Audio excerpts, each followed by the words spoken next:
Cette alliance, en effet, a été célébrée par la presse de gauche.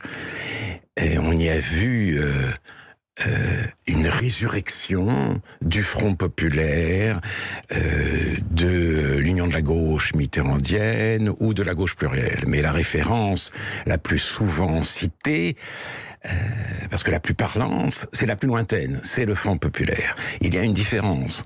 Les unions de la gauche précédentes se faisaient sous la direction de la gauche modérée. Là, c'est Jean-Luc Mélenchon, la France Insoumise, c'est-à-dire la gauche radicale, qui est aux manettes. Et il faut s'interroger un peu longuement sur ce que signifie cette radicalité. Et ça, on ne l'a pas fait. La radicalité, d'abord, c'est l'anticapitalisme, c'est-à-dire on promet des mesures comme le blocage des prix, la nationalisation des banques, l'augmentation du SMIC et des salaires sans que la productivité suive.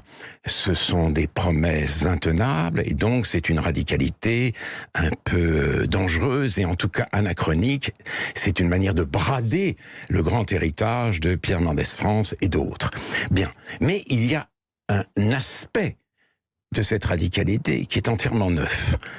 C'est-à-dire la radicalité de la France insoumise, c'est la soumission à l'islam fondamentaliste. Une soumission, une reddition sans condition. Le programme commun de cette nouvelle union populaire, écologique et sociale, c'est l'abrogation de la loi sur le séparatisme. Premièrement. Deuxièmement, Jean-Luc Mélenchon met les points sur les i avec une franchise qui lui fait honneur, puisqu'à Épinay, il a dit ceci, je n'ai pas peur de le dire, ce que vous voyez là, dans ces quartiers, c'est la nouvelle France, le nouveau peuple selon Mélenchon sans doute, celle sur laquelle nous nous appuierons pour tout changer demain. C'est très clair.